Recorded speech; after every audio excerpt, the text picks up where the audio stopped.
ఉండేది హైదరాబాద్ అయినా ఒడిశాలోని బరంపూర్కి బుడింగ్ బుడింగ్ వచ్చేస్తుంటాం కదా. 100 ఇళ్ళు కూడా లేని చిన్న ఊరైనా వింతలు విశేషాలు మాత్రం ఎన్నుంటాయో. నేనెప్పుడొచ్చినా ఏదో ఒకటి కొత్త కొత్తవి కనిపిస్తూనే ఉంటాయి. ఈ వీడియోలో మా సరదాలు చూపిస్తాను, అలాగే మా కష్టాలు కూడా చూపిస్తా. రాజుగారు ఊరికొచ్చాను కదా, అందుకే రాణిలాగా బిహేవ్ చేయాలి కదా. రాణి కాదు, నేనే రాజుని. నేనే రాజుని, మంత్రిని, రాణిని, అన్నీ నేనే. దాసిని కూడా నేనే. ఉష్, ఎవరికి చెప్పకండే. మాకు ఇంట్లో సిగ్నల్ ప్రాబ్లం చాలా ఎక్కువ. ఇంటి నుంచి బయటకు వచ్చి ఇదిగో ఇక్కడ కూర్చుని మాట్లాడుకోవాలన్నమాట. సిగ్నల్ అంటే ఏదైనా కాల్స్ అయితే. ఇంకా ఇంటర్నెట్ అయితే అసలు రాదు. ఓ చుక్క సినిమాలో చూపిస్తారు కదా, మొబైల్ పట్టుకుని ఎక్కడా ఎక్కడా అని అలా వెళ్తుంటాం. అలాగా ఇగో ఇక్కడ వరకు వచ్చి అక్కడ ఏదో ఒక గీత వస్తుంది. వాట్సాప్ కాల్స్ కష్టం, ఒకవేళ వచ్చినా కూడా వాయిస్ బ్రేక్ అవుతూ ఉంటుంది.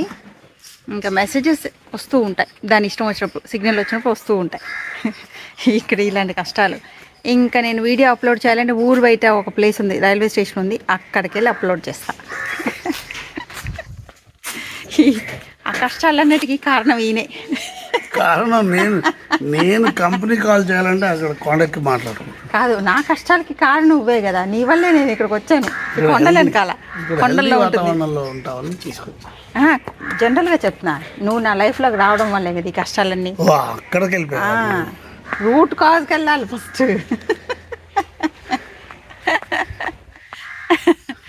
ఇక్కడ కూర్చొని ఫోన్ మాట్లాడుకుని అప్పుడు ఇంట్లోకి వెళ్తాం. సో ఎప్పుడు ఇక్కడే ఉంటాయి ఇవి, ఏదో ఒక చేయరు. వర్క్ ప్లేస్ అనమాట. వర్క్ ప్లేస్, స్టడీ రూము, అలాగా ఓపెన్ స్టడీ రూము. ఏమైంది చెప్పు, ఇది చెప్పు. పెద్ద ఉడుము దొరికింది. అవునా, మిస్ అయిపోయాను వీడియో తీయడం. ఇక్కడే ఉన్నాం.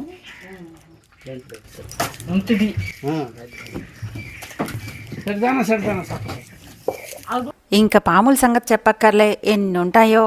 మరి పాములు ఉన్నాయంటే అలాగే నెమళ్ళు కూడా ఉంటాయి కదా, బోళ్ళనే నెమళ్ళు. ఇంకా ఇలాంటి ఉడతలు, పిచ్చుకలు, చిన్న చిన్న బర్డ్స్, ఇలాంటి సీన్స్ అయితే ఎన్నో. ఈ ఉడత చూడండి, అది అలాగ చుక్కు తింటూ ఉంటే భలే అనిపించింది. అసలు ఈ ఉడతనే అయితే నేను అలా అరగంట ఎంజాయ్ చేశా. ఇలాంటి సీన్స్ ఎన్ని ఉంటాయో. అసలు ఈ కొంగ చూడండి, నన్ను ఫోటో తీయండి అన్నట్టు అలాగే ఎంతసేపు ఉందో.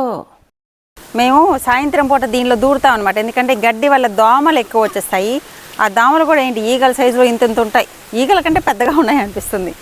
సో సాయంత్రం అయ్యేసరికి ఇక్కడ దూరితే ఇది వేసేసుకుంటే ఆహా ఏం మజా. మేమైతే 2 years బ్యాక్ ఇగో ఇదే సైజు గూళ్ళు గడ్డితో చేసుకొని, కింద ఏం లేదు, ఇలాగే ఇంతకంటే ఓపెనింగ్ కొంచెం ఇంత ఉంటుంది.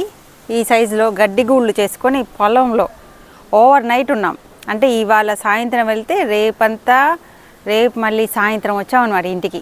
ఫుల్ డే వితౌట్ ఫోన్స్, అంటే సిగ్నల్ ఏముండదు. అందరూ ఫోన్స్ అలా పడేసాం. సుమారుగా 15 మంది వెళ్ళుంటాం. అందరూ రిలేటివ్స్, ఇక్కడికి మా ఫ్యామిలీ వాళ్ళే అనమాట. సో ఇలాంటి గుళ్ళో జస్ట్ దుప్పళ్ళు కప్పుకొని పడుకోవడం, ఇంకేమీ లేదు. మా ఓన్ గేమ్స్, గెంతులే. అప్పుడు మాత్రం ఏం మజా చేసామో. సో అది గుర్తు తెచ్చుకుంటూ ఆ సినిమాలో, అదేం సినిమా, మహానా పెళ్ళంటి సినిమాలో కోడిని పట్టుకుని అన్నం తింటారు కదా, అలాగా అవి గుర్తు చేసుకుంటూ ప్రస్తుతం దీనిలో ఎంజాయ్ చేస్తున్నాం.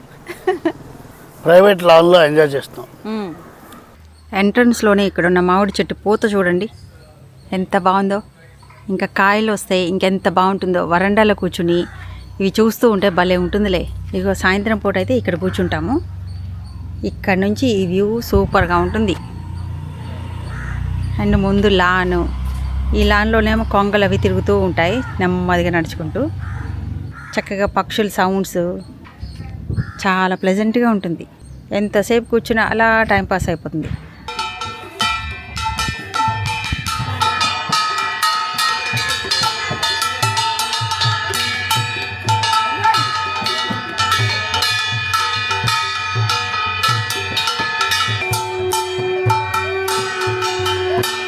ఇది రాధాకృష్ణుల్ని ఊరేగిస్తున్నారు. ఈ పండగ పేరు దోలా పౌర్ణమి అంటారు. 5 రోజులు సెలబ్రేషన్స్ అయిన తర్వాత అప్పుడు రాధాకృష్ణుల్ని ఊరేగించుతారు, ఉయ్యాలు ఊపుతారు. ఇది ఇక్కడ ఉండే ఒక సంప్రదాయం. ఈ దోలా పౌర్ణమికి రకరకాల ఏరియాల్లో రకరకాల కథలు ఉన్నాయి. ఈ ఊర్లో అయితే రాధాకృష్ణుల ప్రేమకి చిహ్నంగా సెలబ్రేట్ చేస్తారు. అంతేకాదు వసంత ఋతువుని ఆహ్వానిస్తూ కూడా ఈ సెలబ్రేషన్స్ అన్నమాట. ఈ పండగ హోలీ టైంలోనే వస్తుంది. మా ఊర్లో ఈ పండగకి ఒక విచిత్రమైన ఆచారం ఉంది. మామూలుగా దేవుని ఊరేగింపుకి ఏ కొబ్బరి చిప్పో లేకపోతే పులిహోరో లేకపోతే ఏదైనా స్వీటు ఇలాంటివి ప్రసాదంగా పెడతారు కదా. కానీ ఈ పండగకి హోలీ రంగులు ఇస్తారు. అది ఫ్యామిలీలో అందరూ చల్లుకుంటారు. విచిత్రంగా ఉంది కదా. మీ ఏరియాలో కూడా ఇలాంటి వెరైటీ ప్రసాదాలు ఇచ్చే పండగ ఏమైనా ఉందా? కామెంట్ చేయండి. మీది ఏ ఏరియా, ఏ పండగో కామెంట్ చేయండి. మమ్మల్ని కూడా ఆ సంబరాల్లో పాల్గొనమన్నారని ఆ ఊరేగింపుతో పాటు 4 అడుగులు వేసాం. రాజు అయితే ఆ డప్పు కూడా వాయించారు కాసేపు.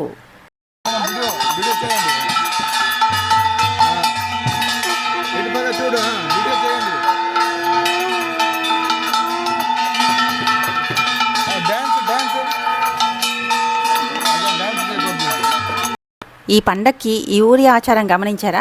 ప్రతి ఇంటి ముందు దీపము, ఒక కలశము ఖచ్చితంగా పెడతారు. ఈ పండగ గురించి మరిన్ని విశేషాలు, అసలు ఎందుకు చేస్తారు, ఎప్పుడు చేస్తారు, ఆచారాలు ఏంటి, ఇలాంటివన్నీ ఈసారి మా బావగారిని అడిగి మంచి ఇన్ఫర్మేషన్తో వస్తా. ఇక్కడ ఒక శివుడి గుడి ఉంది. అది దాని వెనకాల ఒక మంచి మంచి కథ అనకూడదు, రియల్గా జరిగిన ఒక ఇన్సిడెంట్ ఉంది. అది తర్వాత చెప్తాం. అక్కడ పుట్ట చూసారా? ఎంత పెద్ద పుట్టో. మామూలుగా ఇలాంటివి చూడం కదా ఇంత సైజులో. అందులోనూ మధ్యలో చెట్టుతో భలే వెరైటీగా ఉంది కదా. ఇది నేను మా అత్తగారు ఊరు వచ్చినప్పటి నుంచి చూసిన. అంటే గత 30 ఏళ్ళుగా. మేబీ దీని వయసు 100 ఏళ్ళ పైన ఉంటుందేమో అనిపించింది. దీన్ని తడితే ఒక మంచి సౌండ్ వస్తుంది. వినండి, చూపిస్తాను.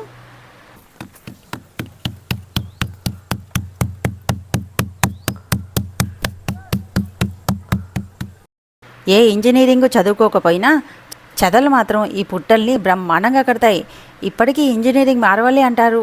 మీకు తెలుసు కదా, దీని లోపల ఎయిర్ కండిషనింగ్ బ్రహ్మాండంగా ఉంటుంది.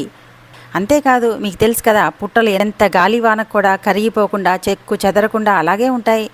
మొన్న శివరాత్రికి, ఇది శివుడి గుడి కదా, శివరాత్రికి ఇక్కడ అన్ని నాటకాలు జరిగాయి. అందరూ కూర్చోడానికి న్యాచురల్ స్టోన్స్. సో ఇక దీని మీద అంతా కూర్చున్నారంట. ఎంత న్యాచురల్గా, ఎంత బాగుంటుంది కదా. ఇలాంటి ఓపెన్ ప్లేస్లో నాటకాలు చూస్తూ అలాగా ఇలా కూర్చోవడం న్యాచురల్ స్టోన్స్ మీద. ఇదేమో కరెంటు స్తంభాలు టెంపరీగా వేశారు ఇక్కడ కూర్చోడానికి. ఇక్కడ న్యాచురల్ స్టోన్స్తో యాంపీ థియేటర్ అవుతుంది. ఆల్రెడీ ఒడిసీ డాన్స్ అవి ఇక్కడ చేస్తున్నారు ప్రోగ్రామ్స్. శివరాత్రికి న్యాచురల్ స్టోన్స్ పెట్టి యాంపీ థియేటర్ చేస్తారు. ఆల్రెడీ మ్యూజిక్ ప్రోగ్రామ్స్ ఇక్కడ అవుతున్నాయి. గుడికి వెళ్ళాలంటే ఇటు వెళ్ళాలి. అగో గుడి పంతులు, ఆయన పంతుల్ని చూపి. వాళ్ళు వంశపారంపర్యంగా పంతులు ఇక్కడ. అంటే అంతకుముందు అక్కడ ఊర్లో ఉన్న టెంపుల్కి పంతులు, ఆ పంతులే ఈ టెంపుల్ కూడా చేస్తున్నారు. ఈ ఏరియా అంతా చూసారు కదా. ఇదంతా గుడికి సంబంధించి ఇప్పుడు డెవలప్ అవుతుంది. కానీ ఇంతకుముందు అంతా కొండ, గుట్టలు, రాళ్ళు, చెట్లు, అసలు నడవడానికి కూడా అంత కష్టంగా ఉండేది. ఇప్పుడు అదంతా క్లియర్ చేసి కొంచెం గవర్నమెంట్ కూడా ఎయిడ్ ఇచ్చింది. ఇప్పుడు కట్టారు కదా, అది గవర్నమెంట్ ఇచ్చిన ఎయిడ్తోనే కట్టారు. ఇంకా చాలా డెవలప్మెంట్ కూడా జరుగుతుంది. ఇందాక ఎలక్ట్రికల్ పోల్స్ చూసారు కదా, పవర్ కనెక్షన్ వచ్చింది. ఇలా చాలా డెవలప్మెంట్ జరుగుతుంది అన్నమాట. నేను ఎప్పుడు వచ్చినా నా ప్రతి విజిట్లోనూ చాలా డెవలప్మెంట్ గమనిస్తున్నాను. ఇది మా చిన్నప్పుడు ఈ బండ మీదే మా పిక్నిక్. చిన్నపిల్లలు అందరం ఇక్కడ పిక్నిక్ చేసుకుంటాం. ఇది చిన్నప్పుడు పెద్ద రాయిలకు కనిపించింది. అదే ఇల్లు. ఇది పెద్ద రాయిలకు కనిపించింది. ఇది చూసారా, పలాస్ పూలు. యాక్చువల్గా దీని మీద ఒక షార్ట్ చేశాను. దానికి చాలామంది రెస్పాండ్ అయ్యారు. మోదుగ చెట్టు, మోదుగ పూలు అని. కరెక్టే అది. అయితే ఈ ఏరియాలో అయితే మోదుగ పూలు అనరు, పలాష్ పూలు అంటారు. ఇది పలాస్ పూలు. కానీ ఇక్కడ నార్త్కి మనకి డిఫరెన్స్ ఏంటి, నార్త్లో వృక్షాలు అవుతాయి, సేమ్ ఫ్లవర్ ఇలాగే ఉంటుంది. ఇది క్రీపర్. ఇక్కడ ఇది క్రీపర్. ఎంత బాగున్నాయి అసలు, అబ్బా కదా, భలే ఉన్నాయి. క్రీపరా ఇది? క్రీపర్. ఇది క్రీపర్. అది బలుసు తుప్పకి అది చుట్టుకుని వచ్చింది క్రీపర్. దీని ఆకులే అడ్డాకులు అంటారు. హైదరాబాద్లో కూడా కనబడతాయి, కానీ అవి ట్రీస్. ఇదేమో క్రీపర్. దీని ఆకులే అడ్డాకులు అంటారు. ఇవి యాక్చువల్లీ ఒక తెలుగు దీని ప్రకారం ఇది 3 ఆకులు. బ్రహ్మ, విష్ణు, మహేశ్వరులు అంటారు. నీకు ఇంకా తెలుసా? విస్తరాకు చేస్తారు, అందుకోసమే ఇది ఆకులు 3 ఆకులు ఉంటాయి దీనికి. ఇవే పూలు. ఈ చుట్టుపక్కల ఎక్కడ ఈ చెట్లు లేవు. ఇక్కడ శివుడు గుడి ఉందనా? ఈవెన్ ఈ గుడి ఇక్కడ గుడి గుడి లేకున్నప్పుడు కూడా ఇక్కడ నుంచి పువ్వులు పట్టుకెళ్ళి అబౌట్ 30-40 కిలోమీటర్స్ నుంచి వచ్చి 1-2 పూలు తీసుకెళ్తారు. ఇది కొండ ఉండి దట్టంగా ఉండేది కదా, శివుడికి ఇష్టమైన పూల. శివుడికి ఇష్టమైన. శివరాత్రికి ఇది ఒక్క పూజ చేస్తారు ఎక్కువ. ఇది ఒక్కొక్క పువ్వు 10 రూపీస్ అలా అమ్ముతారు. అవునా? ఒక పువ్వు కోయండి. కోసం ఈ పువ్వు చూడు ఎంత షేప్ భలే ఉంటుంది.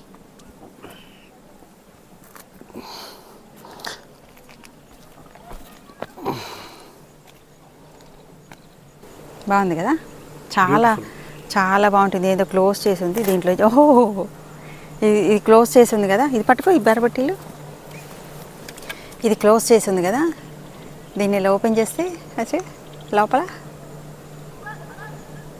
ఎంత బ్యూటిఫుల్గా ఉందో. బాగుంది కదా,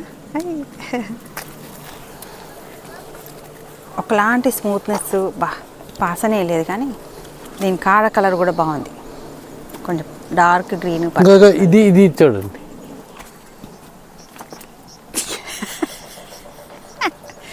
ఏదో అలా పెట్టించుకుంటారు కానీ అందరికీ చెవులో పూలు పెట్టే టైపు. చెవులో ఎప్పుడో పుష్పగుచ్చమే పెట్టావు. ఊరుకో, నేను అసలు ఎవరూ నీకు పెట్టలేదు, నేనే కాదు ఎవ్వరూ నీకు పెట్టలేదు. ఎలా ఉన్నాడు చూడు. 3 రోజులే ఉంటాయి ఇవి, 3 రోజుల తర్వాత రాలిపోతాయి ఇవి. అవునా?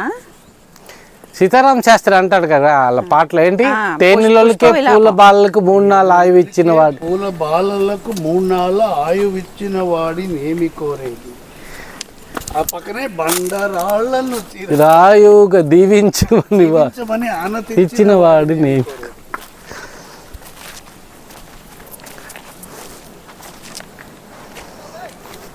ఒకసారి మేము అక్కడి వరకు వెళ్ళాం కదా, దాంట్లోకి వెళ్ళాం కదా, అక్షత వచ్చిన ఇదే కదా, చాలా చాలా లోపలికి వెళ్ళి ఇలా ఇలా వెళ్ళి లోపల వెళ్ళడానికి ఉంటుంది, చిన్న నేరో సందు, బాగుంటుంది. ఇది మీరు ఒక ఫిల్మ్ ఇలా తీసారంటే ఇది ఏనుగులాగా కనబడుతుంది. నేను చూపించాను మళ్ళీ మీకు, పట్టపు ఏనుగు అంటారు. ఏనుగు మీద రాణి ఇలా ఇలా ఉండి రాజుల కన్నా అది నందిలా కనబడుతుంది. ఇది ఏనుగులా కనిపించింది నాకు. అది ఇమాజినరీ నంది, నంది తెలియలే కానీ. పలాస్ పూల ఆకులు చూపిస్తాను.